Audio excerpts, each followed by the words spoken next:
ये ईवीएम कौन लेकर आया? ये ईवीएम कांग्रेस लेकर आई सर।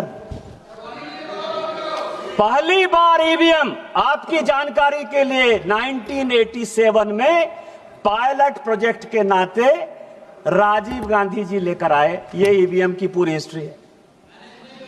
और 91 में जब नरसिम्हा राव की सरकार आई तो उन्होंने तय किया कि ईवीएम आएगा।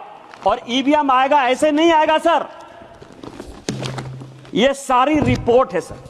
ये रिपोर्ट है 1961 के सेलेक्ट कमेटी की, और ये रिपोर्ट है 1971 की सेलेक्ट कमेटी की। ये पूरे पार्लियामेंट को जानने वाली बात है। दोनों रिपोर्ट के अध्यक्ष जगन्नाथ राव कांग्रेसी थे।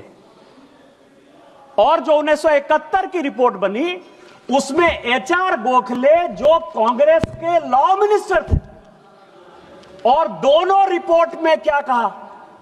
दोनों रिपोर्ट में यह कहा कि एसआईआर की आवश्यकता है। स्पेशल इंटेंसिव रिवीजन होना इलेक्टोरल फॉर्म्स का सबसे बड़ा विषय है। 1961 में भी यही कहा, 1971 में भी यही कहा।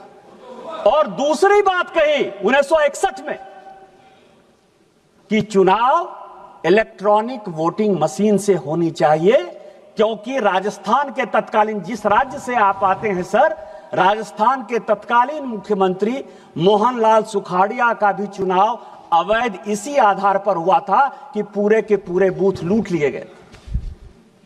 इतना ही नहीं हुआ था सर, इतना ही नहीं किया इन लोगों ने।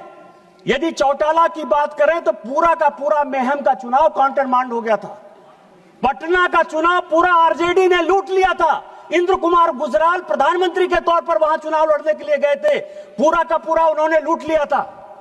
और इस कारण से कहा गया कि ईवीएम की आवश्यकता है, नहीं ईवीएम होगा तो ये चुनाव पूरे रिगिंग हो गए।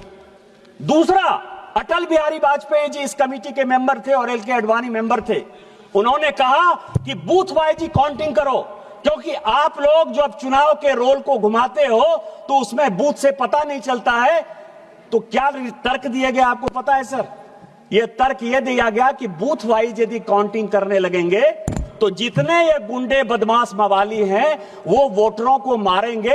इसीलिए आपको ध्यान हो, उस वक्त काउंटिंग वो होती थी जिसमें कि सभी बूथों को मिला दिया जाता था और जिसमें इनको रिगिंग करने की सबसे बड़ी सुविधा होती सर।